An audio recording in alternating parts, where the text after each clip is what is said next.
Bonjour à tous, aujourd'hui on rencontre Caroline, alias Caro Makana. Caroline est enseignante de yoga, mais aussi leader spirituel. Elle partage sa vie entre le Mexique et le Québec. Elle nous parle de son enseignement du yoga, mais aussi de la puissance de la méditation. Une discussion pleine de richesse. Je vous souhaite une très bonne écoute. Namasté. Installe-toi confortablement assis au sol, paume de main vers le ciel. Et je t'invite vers la respiration complète. Salut Caro, Allô, comment ça va? ça va bien toi? Oui, super. Caro, tu nous appelles d'où?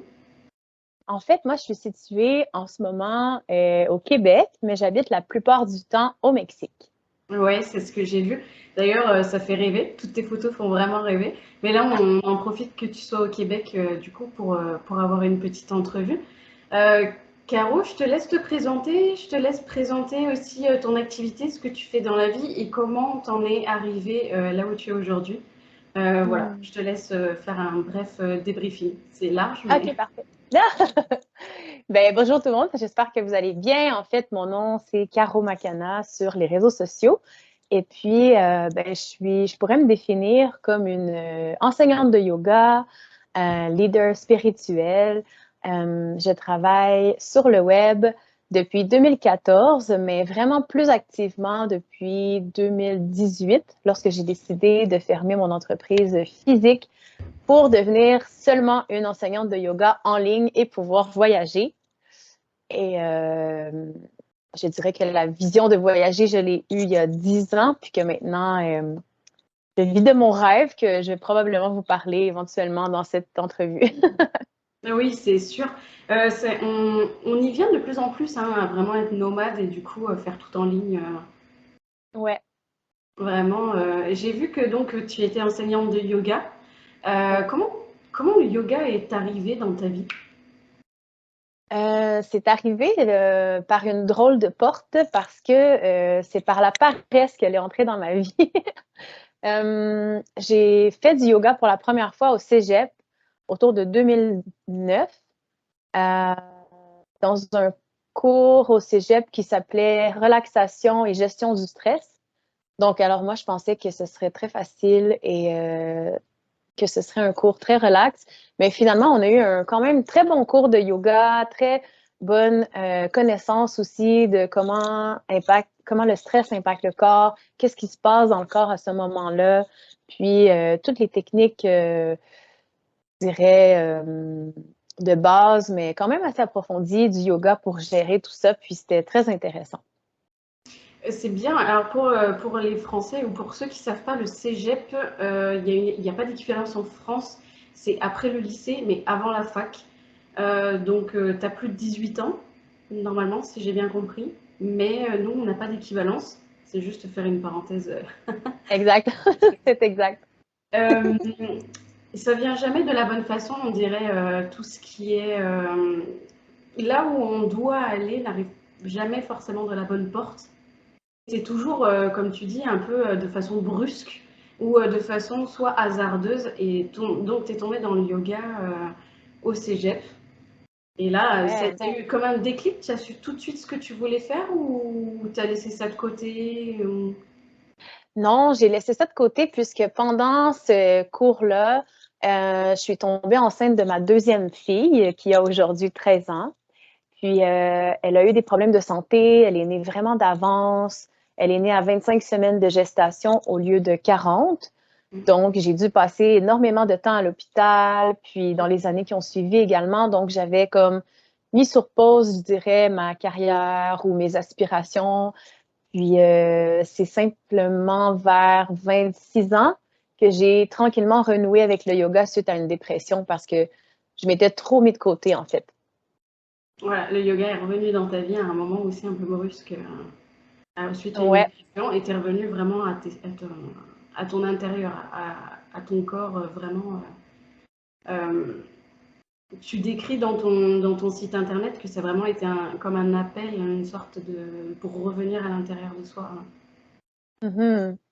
Oui, en fait, ce qui m'a beaucoup appelé au début, lors de ma première formation de yoga que j'ai débutée en 2014 pour devenir enseignante, euh, c- j'adhérais beaucoup à la philosophie, à cet art de vivre, beaucoup plus que les postures en soi.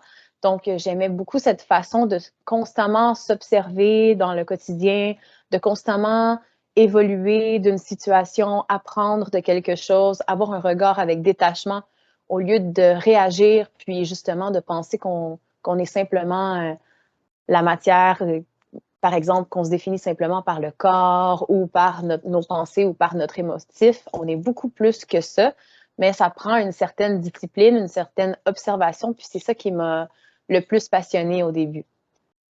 Ça a été très challengeant de faire les postures, je dirais, au début. Moi, je te confirme parce que j'ai essayé pour la première fois il y a un mois, je pense, et waouh, Mm. c'est fou comme le corps, il te dit waouh, t'étais pas du tout souple. Souplesse, non. Puis tu sais, qui dit souplesse de corps, dit souplesse d'esprit. Donc, à mesure qu'on va avoir de la souplesse de corps, on va aussi voir une différence justement au niveau des pensées, au niveau des émotions, au niveau du corps spirituel. C'est génial que tu parles de ça parce que on voit que le yoga, c'est carrément un lifestyle. Et moi, je le vois vraiment aussi, tu le retransmets bien, en tout cas, dans tes réseaux, dans ta page YouTube, euh, puisqu'on voit que tu proposes aussi de la méditation. Euh, tu nous partages aussi tes moments de vie, de voyage au Mexique ou même au Nicaragua, d'après ce que j'ai vu. Donc on voit que c'est vraiment un lifestyle. Tu peux nous parler un peu de ce lifestyle, même toute la philosophie qu'il y a derrière le yoga, juste pour Ouais. en savoir plus? Ben, en fait, le yoga, je dirais que il y a comme des phrases qui me viennent en tête pendant que tu me poses la question. Je dirais, premièrement, la fameuse phrase qui devient de plus en plus à la mode en ce moment, less is more. Donc, c'est d'observer ses vrais besoins, puis la véritable essence que nous sommes. Souvent, ça va nous amener à enlever beaucoup de voiles, à ne plus traîner, à faire le ménage de beaucoup de choses à l'intérieur, mais aussi à l'extérieur, ce qui va nous donner une forme, je trouve, personnellement, par mon expérience à moi, une plus grande liberté justement de mouvement, puisqu'on va avoir pratiqué justement le détachement. On ne sera pas attaché trop à beaucoup de matériel ou par exemple à une personne ou par exemple, comment je pourrais dire, ça va nous permettre cette forme de fluidité-là beaucoup plus dans le quotidien. Puis aussi, le yogi a la tendance d'obtenir le maximum de résultats mais pour le minimum d'efforts. Donc, ça va vraiment être au niveau de l'efficacité, de l'observation consciente, au lieu d'être éparpillé puis de dépenser l'énergie inutilement, ou du moins inconsciemment. On va la centrer, on va pratiquer le fait de se concentrer sur un point à la fois, puis ensuite, ça va faire en sorte que tout ce qu'on va accomplir, tout ce qu'on va être, tout ce dans quoi on va se déposer, ça va devenir beaucoup plus efficace, beaucoup plus, euh, comment je pourrais dire, énergétique, beaucoup plus vivant. Ouais.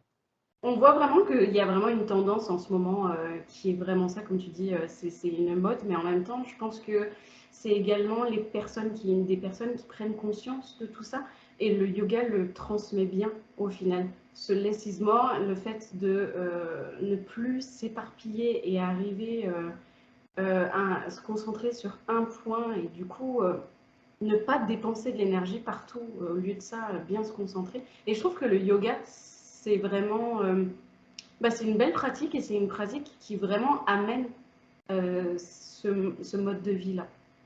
Hmm.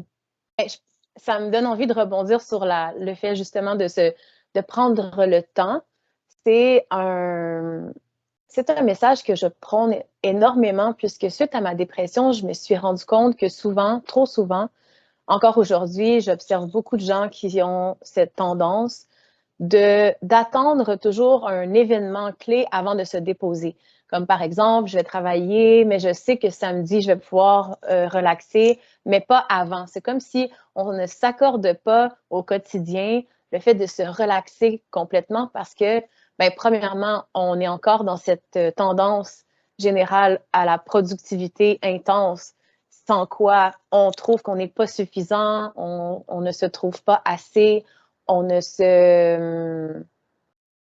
C'est comme si on se valorise encore beaucoup, on se définit encore beaucoup par le fait de faire beaucoup, beaucoup, beaucoup de choses. Puis lorsqu'on demande à quelqu'un de se déposer dans le quotidien, à chaque jour 15 minutes de temps, c'est comme si c'est encore vu comme une perte de temps, alors qu'au contraire, on se recharge. Puis tout ce qu'on va continuer en revenant du travail par la suite, ou du moins avant même d'aller travailler, va être beaucoup plus efficace avec beaucoup moins de stress.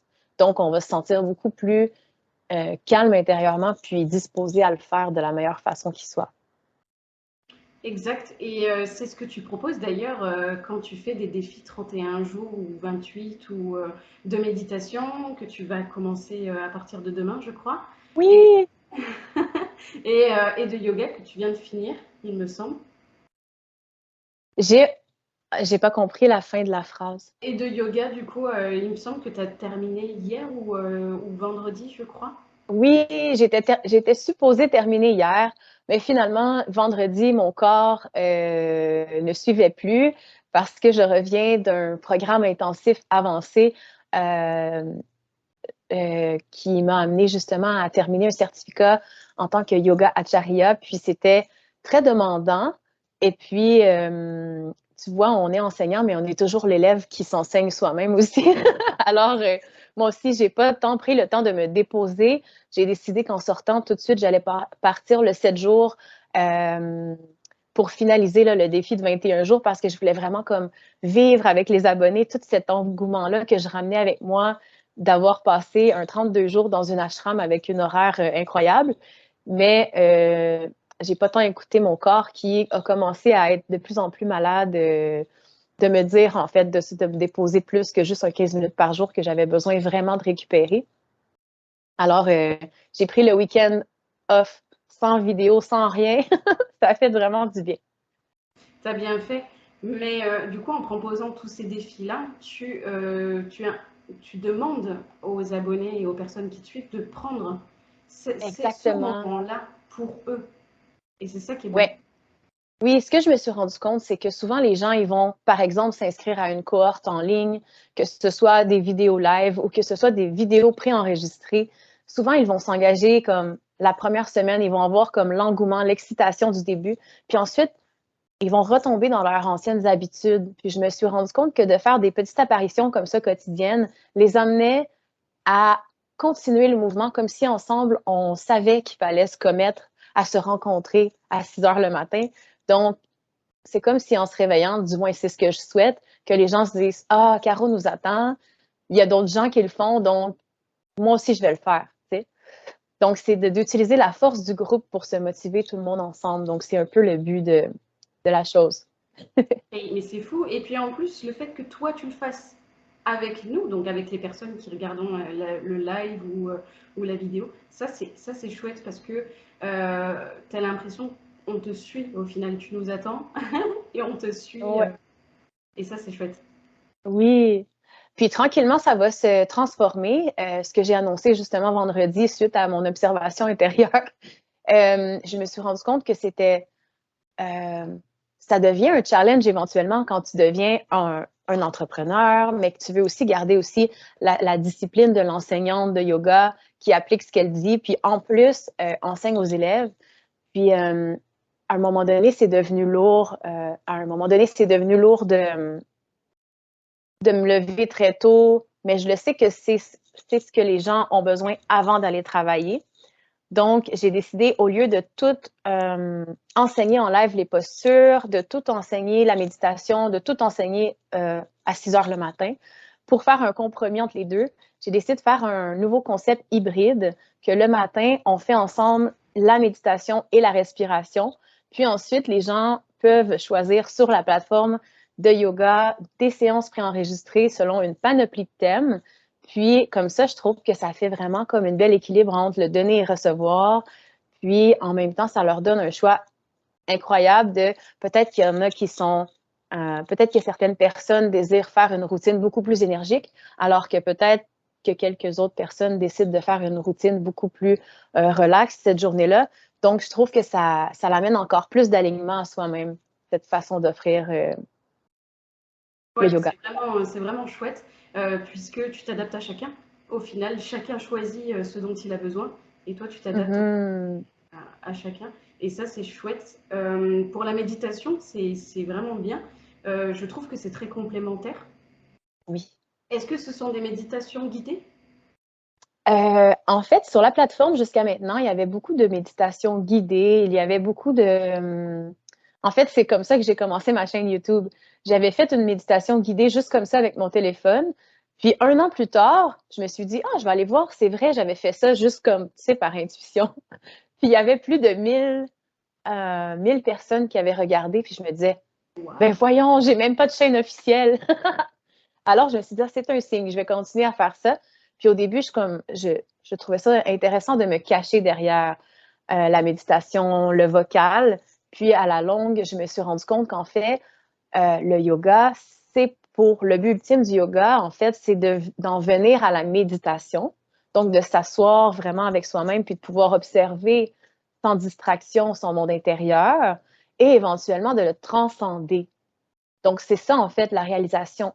C'est ça que le yogi aspire. Donc, les postures de yoga, le fait de maîtriser son énergie vitale par la respiration, puis la pratique de la concentration qui éventuellement amène à la méditation, la vraie méditation, c'est tous des outils qui, en fait, le but, c'est la méditation. Donc, je trouve ça vraiment important qu'après 8 ans d'enseignement en ligne, j'emmène finalement un programme de méditation. Puis là, c'est ça, on va passer des méditations guidées à des enseignements efficaces et simples, très rapides dans le quotidien. Donc, je me suis associée à une mentor en méditation. Et puis, moi et elle, tout au courant du mois, on va sur la plateforme vous présenter les enseignements et également les pratiques qui vont avec pour vous présenter plusieurs façons différentes de pratiquer la méditation. Donc, tout dépendant, on est rendu où dans notre journée ou quel type de personne on est, qu'est-ce qu'on préfère. Ce sera vraiment intéressant. Ça va être une nouvelle approche Et ça, pour c'est la plateforme. Ça, c'est super parce que je trouve qu'il y a beaucoup de... On parle beaucoup de méditation, c'est chouette.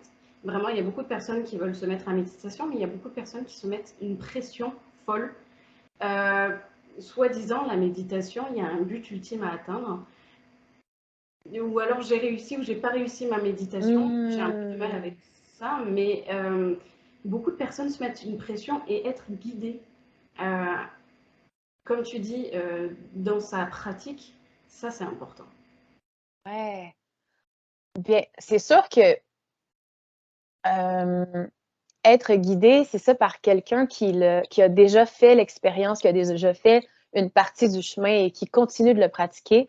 Je pense que par la présence et aussi par la guidance, ça encadre, si je pourrais dire, puis ça rassure, je pense, d'une certaine façon, parce que parfois, on peut s'emballer justement dans les pensées, dans l'ego qui dit je suis pas assez, j'ai encore des pensées, je suis pas capable. Puis je crois que c'est beaucoup juste de rappeler comme une mère bienveillante le fait de tu ne dois pas arrêter tes pensées, c'est correct, fais simplement les regarder ou simplement des fois aussi dire si en ce moment tu es dans tes pensées, reviens à ta respiration ou de les amener se concentrer sur des parties du corps, des choses comme ça.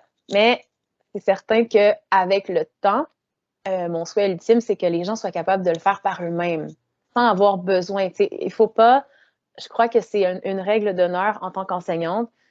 Je ne veux pas faire en sorte que les élèves qui viennent à moi deviennent dépendants parce qu'ils sont capables. En fait, je veux juste leur donner les outils pour qu'ils soient leur propre coach à eux et non qu'ils pensent qu'ils ont toujours besoin de moi. Ouais, Je devrais être seulement une inspiration. exact. Exact. Ouais. Et en fait, tu leur dis simplement qu'ils ont tout en eux. Tu viens juste leur montrer qu'ils ont tout en eux. Exact. Ah, c'est Oui, c'est comme si on réveille ça. C'est comme si on allume une lumière sur quelque chose qu'on voyait pas parce que on l'avait juste pas remarqué. ouais, mais ça c'est vraiment. On a oublié vraiment qu'on avait tout en nous et les Hmm. personnes comme toi sont importantes pour Oh, dire merci. hey, t'es assez. Tu as tout à l'intérieur. Hmm. Franchement, c'est super. Est-ce que pour toi, le yoga ou même la méditation, on va parler des deux, font un lien entre le physique, mental, émotionnel, même spirituel? Est-ce qu'il y a un réel lien dans ces pratiques-là? Ben oui, en fait, ça faisait partie d'une question, une question d'examen que j'ai eue il y a une semaine. Ah, Qu'est-ce que le yoga et qu'est-ce que le but du yoga? En fait, le yoga, ça, le yoga permet d'unir l'âme individuelle à l'âme euh, universelle. Donc, en fait, l'instrument que nous sommes, l'être spirituel qui est venu expérimenter la vie humaine, la vie terrestre, dans un but d'évolution. Notre but, c'est justement de se reconnecter à cette grande vérité-là. C'est pour ça aussi que la méditation, à force de se concentrer sur un point, au départ, on va venir se concentrer sur l'aspect qui suis-je, la question fondamentale, qui suis-je? On va se concentrer là-dessus avant d'aller se concentrer sur la grande vérité universelle parce que, en fait, il y a une partie de l'univers qui est en soi, la partie du divin. Donc, on ne sait pas encore c'est quoi nécessairement, tant qu'on ne l'a pas expérimenté, on ne peut pas intellectuellement l'expliquer. Donc, comme on ne sait pas ce qu'est l'univers et la grande vérité, par exemple, qu'on appelle ça comme ça, la vie, la vitalité, bref, ce qui nous anime, comme on ne peut pas comprendre ce que c'est, mais on sait ce que c'est pas, par exemple. On le sait que c'est pas notre ego. On le sait que c'est pas nos pensées qui sont toujours changeantes. On sait que la vérité, c'est quelque chose d'absolu. C'est quelque chose qu'on ne remet pas en doute. Donc, plus on va méditer sur revenir à cette essence-là de qui nous sommes, plus on va en fait toucher à cette vérité universelle. Puis des fois, même sans s'asseoir puis méditer, mais on peut être dans une posture de yoga puis vraiment synchroniser le souffle avec la respiration. Puis ça, en soi, d'être concentré sur une chose qui est je synchronise mon souffle avec ma respiration et je le ressens, c'est en soi une méditation qui, justement, unit l'âme individuelle à l'âme universelle. C'est comme si on se connecte. Fait que tout devient beaucoup plus fluide après, dans notre vie et à l'intérieur. se connaître soi-même pour après s'ouvrir euh, donc au reste, en fait, au collectif et à l'universel, comme tu dis.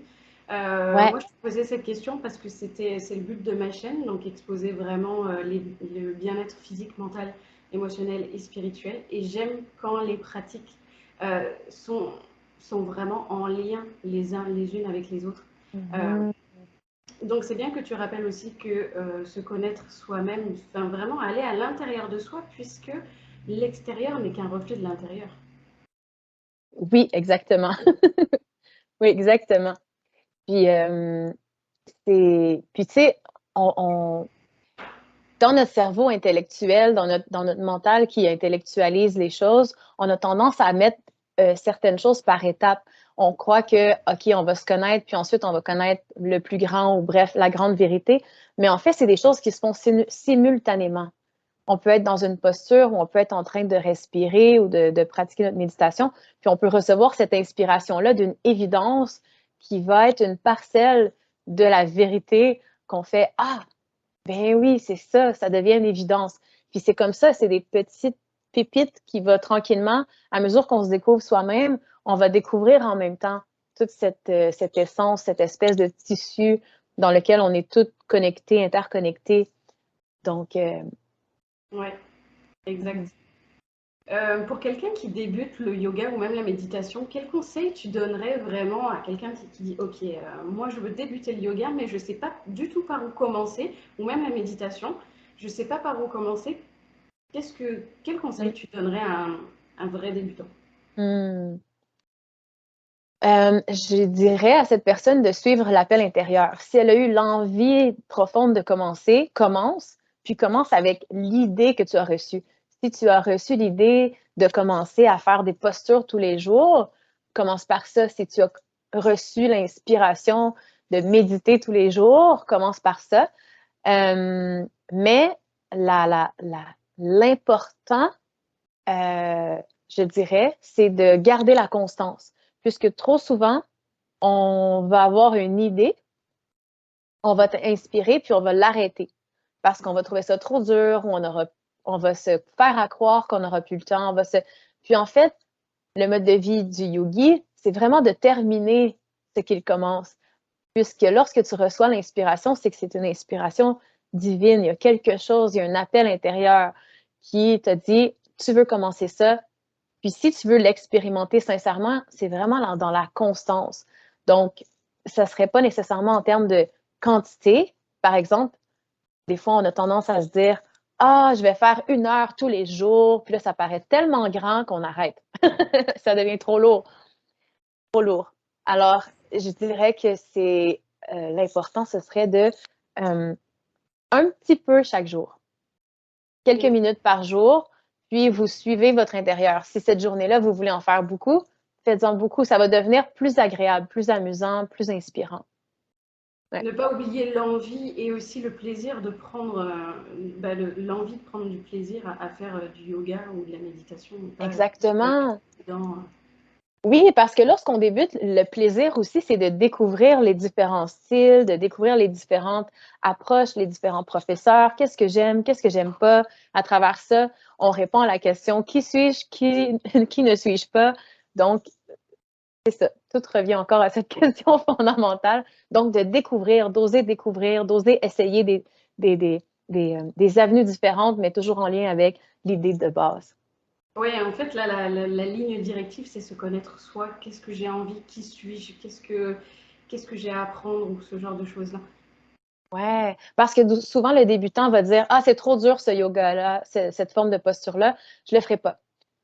Puis si il reste dans l'essence de la personne qui veut s'amuser à se découvrir, peut seulement se dire à l'intérieur ah ben tu vois ça me correspond moins, peut-être que je pourrais découvrir quelque chose d'autre dans le yoga. Voilà la différence, la Ouais. constance.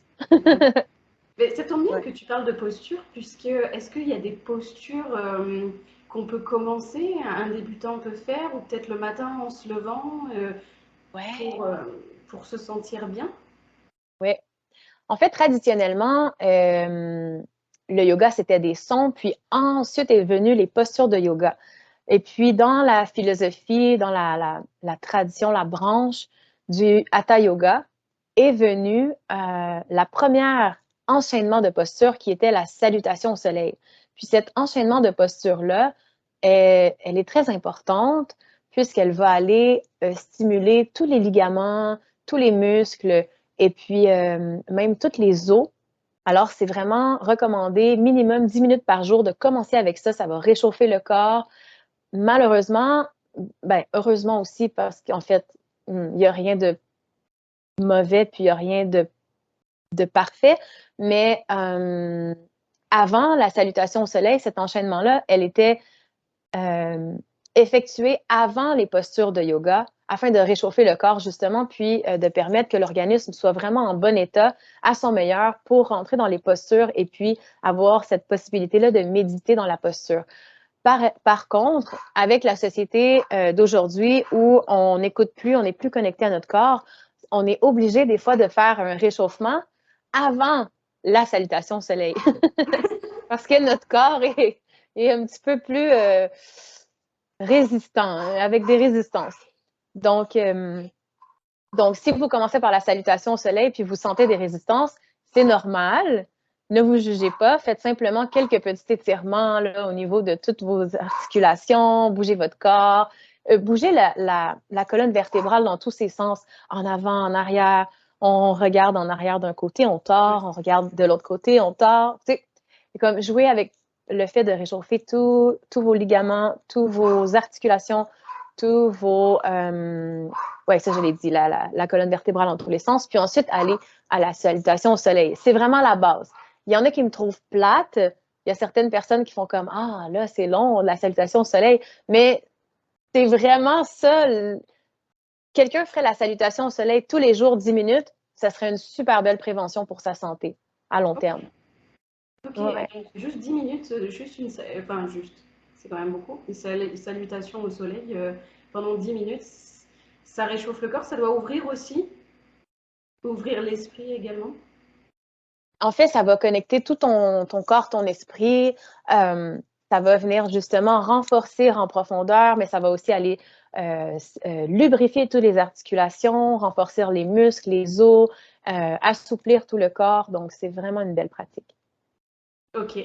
Et tu as d'autres postures qui sont pour les débutants?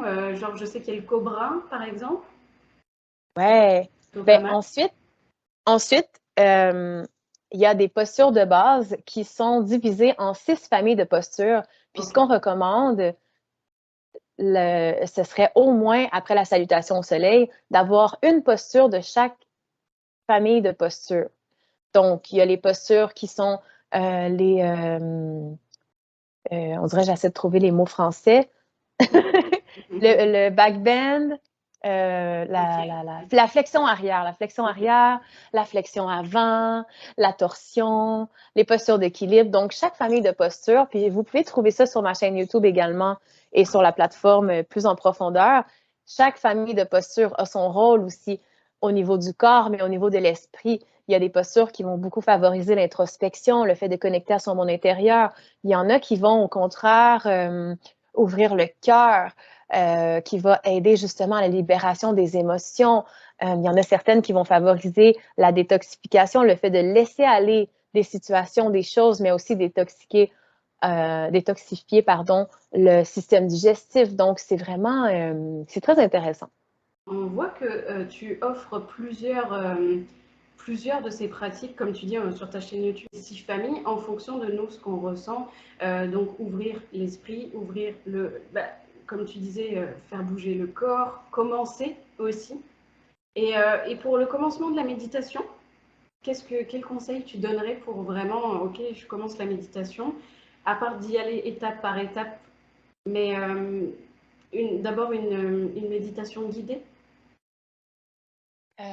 Oui, je conseillerais la méditation guidée pour le débutant, puisque c'est beaucoup plus facile au début de simplement se laisser aller à visualiser certains concepts, à connecter avec le corps, les sensations du corps, à se projeter aussi dans un lieu qui fait du bien, à relâcher le stress.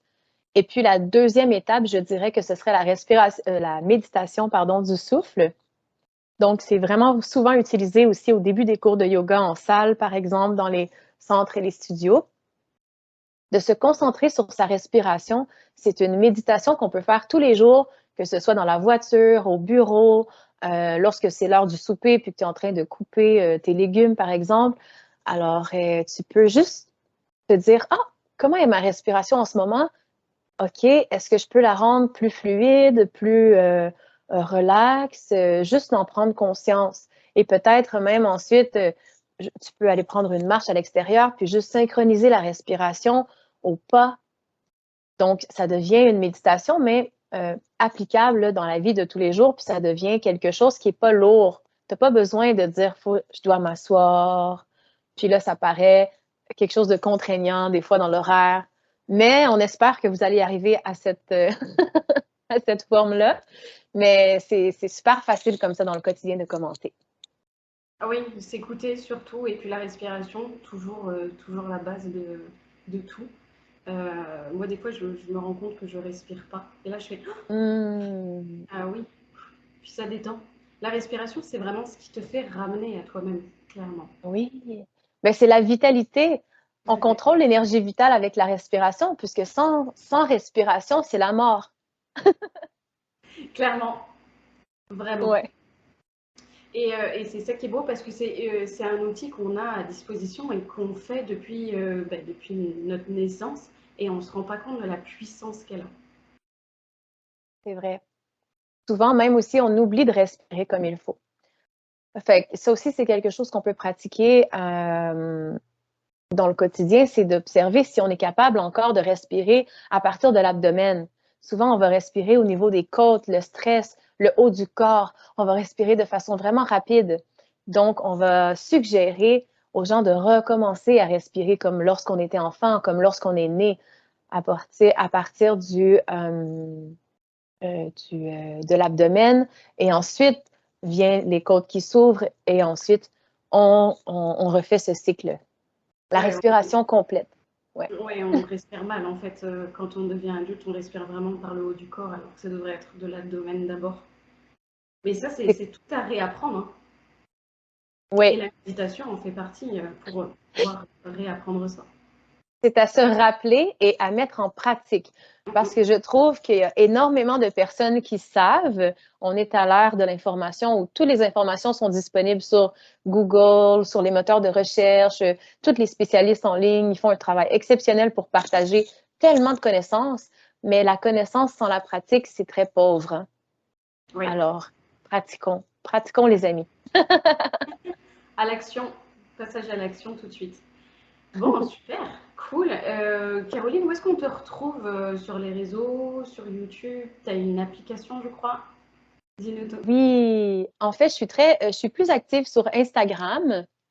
Mon Instagram, mon YouTube channel, c'est la même chose. C'est Caro avec un K, Makana Yoga. Et puis, oui, j'ai mon propre site web, l'application. C'est un programme que tu peux autant voir sur ton ordinateur ou que tu peux mettre sur ta tablette et ou ton cellulaire et le projeter dans la télévision. C'est vraiment le fun. Makanayoga.com. Ouais, je mettrai tout en barre d'infos pour qu'on puisse te Mhm. retrouver le plus rapidement possible. Moi, j'ai fait un tour partout et vraiment, on voit ton lifestyle, on voit que tu partages ça avec plaisir, on voit que ça fait partie Oui. de ta vie depuis plusieurs années. Vraiment. Puis ensuite, de plus, pardon, récemment, on a un nouveau projet qui est de vous faire vivre ça également à partir du Mexique. Donc, pour ceux et celles qui veulent venir nous voir, on ouvre officiellement là, en novembre qui s'en vient. Donc, ça va être un concept bed and breakfast avec le Yoga Retreat Spirit. Donc, c'est vraiment un concept nouveau genre pour que peu importe à quel moment vous voulez venir passer des vacances avec nous, on est sur une place vraiment reculée, dans une nature très qui n'a pas été dénaturée par l'homme tant que ça. Il n'y a pas de voiture qui se promène là. C'est vraiment au cœur d'une nature incroyablement vivante. Puis à chaque jour, on vous propose des activités du jour. Le yoga est inclus dans le prix, le déjeuner végétarien. C'est vraiment on a très hâte de vivre ça avec vous. Ouais, en fait, ouais, tu organises des retraites en fait via un bed and breakfast. Exactement. Ah, c'est génial comme Ouais. concept. Ben, c'est que Donc, j'aimais beaucoup le côté simple, chaleureux, qui dégageait aussi beaucoup de temps dans l'horaire, euh, comparativement là, aux retraites qu'on retrouve habituellement. Je me disais, comment on va faire pour que les gens aient autant leur temps à eux pour vivre leurs vacances, mais qu'il y ait l'essence aussi de la retraite de yoga. Donc, c'est comme si, avec les années, j'ai pris toutes les places où j'ai enseigné, que ce soit dans les hostels, que ce soit toutes les places où j'ai aidé aussi. J'ai passé beaucoup de temps en Colombie-Britannique à aider une femme dans son, justement, bed and breakfast. Puis je trouvais que l'ambiance minimaliste, le fait que c'est petit, c'est comme cocooning, je me disais, waouh, ça serait génial de pouvoir faire du yoga dans ces places-là, mais il manquait d'espace parce qu'un bed and breakfast, c'est petit. Donc, c'est comme si on a la chance d'avoir cet espace-là, mais en plus d'une géante terrasse vue sur l'océan et sur la jungle. Donc, on peut pas demander mieux. C'est vraiment un concept ouais, qui, qui, ouais, qui réunit toutes mes choses préférées. parce que tu laisses en plus les gens après aller à leurs vacances et faire leurs activités comme ils veulent. Ouais, exactement. Peu importe ce qui se passe, on finit toujours par se rejoindre le matin. Encore une fois, on revient au début, donc less is more. Tu voulais vraiment faire ça de façon simple. Ouais, c'est super important pour moi. Parce que souvent, les gens, justement, vont aller en vacances, puis ils vont se faire une cédule qui en puisse plus. Puis le résultat va être qu'ils vont revenir à la maison, puis ils vont déjà être épuisés. Le but, c'est vraiment qu'ils ressentent qu'ils se sont déposés, puis qu'ils ont pu connecter à cette essence-là, au lieu qu'il y ait trop de bruit. Ouais. Waouh, bah, et c'est de super projets. Moi, j'aime beaucoup tes réseaux, j'aime beaucoup ta chaîne YouTube. Merci. Écoute, vraiment, ta retraite donne envie. C'est pas tant une retraite, c'est vraiment